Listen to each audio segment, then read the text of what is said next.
I know. I've been gone again. But I'm back. And if you miss me, I do stream like 5 days a week for a pretty long time, so you should check me out if you haven't. Today, I wanted to show you guys my newest painting, a painting that I actually did to a song, and that song is Sea of Love by Cat Pow. It was a Juno song. Yes, I heard it from Juno. I know it's a cover. I've been obsessed with it ever since, and it is my true idea of romance pretty much embodied in a song. I always pictured it as a scene of first meeting somebody, and I've always kind of wanted to paint that. So today I did. I painted it, and I've speed painted it for you guys, so we're going to be watching the process together. I'll talk about it a bit. It's going to be a little hoot and a holler and a laugh and a smidgel of art together, and I'm excited about it. So yeah, here we go. I want to apologize right now that the lighting while I was filming, as you can tell right now actually probably, that the light is going in and out and in and out, which sucks, and the ISO is kind of messed up, but I did the best that I could.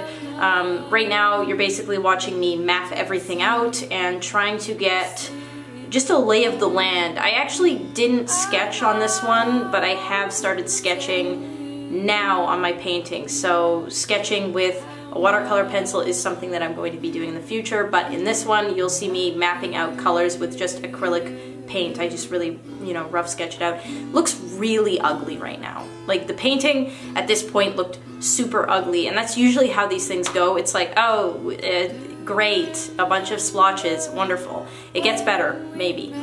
It does, eventually. I find that for me personally, my paintings don't get better until I start slapping on the oils. So I always start with acrylics, map it out, kind of put in some details with the acrylics, rough mapping, and then boom, the oils come on, and that's when things start to really make sense. So I kind of wanted to talk about color palette, because color to me is super important. Probably the more videos that I upload, the more you'll notice that I'm really into color. Actually, I'll show you some examples right now. Exhibit A, I painted this. It's got a lot of color in it.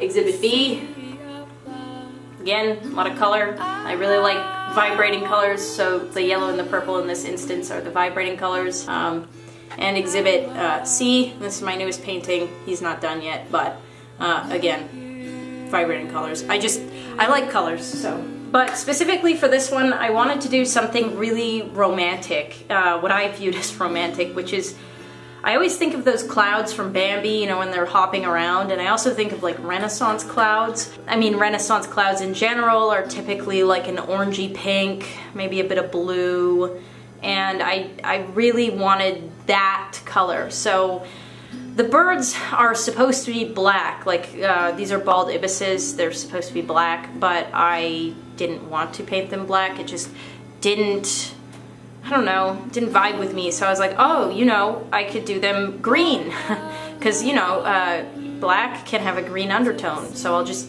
you know, now make it seem like that is the way it should be.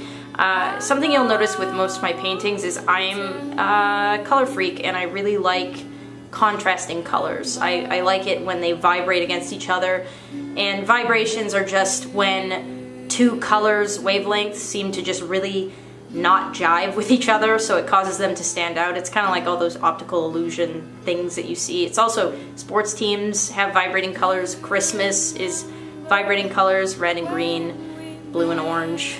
It's a theme in my paintings, I don't know.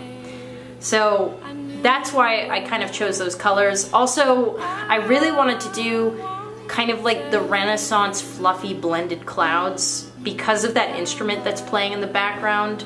It sounds very, I don't know, Renaissance-y. I don't have another word for it.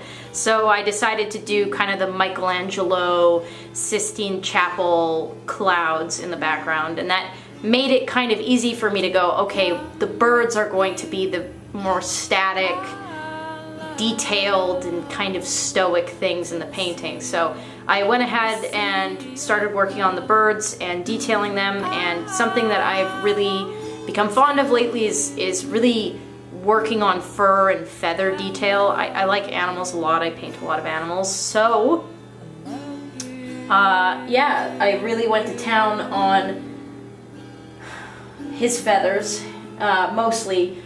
This is the male, if anybody's wondering. Male, female, and there is a reason why I chose birds, because I am symbolic and I like symbolism. Some artists don't, some artists do. I'm into symbolism. So when it comes to love and my idea of love and, you know, meeting for the first time and that impactful moment, I think about birds, because birds are another monogamous animal. They pair for life, and for a lot of people the pillar of love or a loving relationship is monogamy. So I wanted to take that and take two other animals that kind of value that and have them meeting, have that special moment between them. And I chose bald ibises because they're ugly. No offense, but you're ugly, and that's fine. Just like people are ugly, I believe that love is the prettiest or most lovely thing about people in general, and I think that human beings are just inherently flawed and ugly and shitty and can ruin love and whatever. So that's kind of what's going on there. It's the most beautiful thing that's going on. It's the clouds and the moment, the thing that they're in rather than themselves. They're quite hideous and stupid. And yeah, I think that I've really learned that I am into like textures, like feathers and fur. I'm really good at. You'll see me kind of like working on the feathers on the body here. But the face, I had a really hard time with. I think if there's one thing that I would have wanted to fix, it would be the face. I'm just not happy about it. I think that it needs to be a little bit more dimensional. I didn't capture it as well as I did the feathers, but that's fine. It's a learning experience, and I think overall I'm extremely happy with this painting. I think that it ended really beautifully. My ability to plan and actually make a whole picture is becoming better, I would say, so I'm really excited about that, and a lot of people really seem to enjoy this painting. I would say that this is pretty much my perfect embodiment of what I view love is, so I'm really happy about that. I was kind of happy to get that like feeling or idea out, and yeah, that's pretty much it. It's just my very colorful bird painting about love. So I'm glad that you guys watched it. If you watched all the way through, thank you so much. If you like my art, I am going to be selling it pretty soon, believe it or not, on my own site. I'm going to be selling canvases. I'm also going to be selling prints if you're interested, so stay tuned for that. Let me know if you liked this, if you want to see more of this. I'm also going to be uploading a story video soon, and subscribe to my YouTube, and also, I know I'm asking for a lot, but I do stream on Twitch a lot, and I think a lot of you guys that watch my YouTube videos would really enjoy my Twitch, so if you haven't, go over there and follow it. It's in the description, and yeah, I think that's it. Other than that, thank you so much for watching, and I'll see you guys next time, whenever that is. Until then, peace.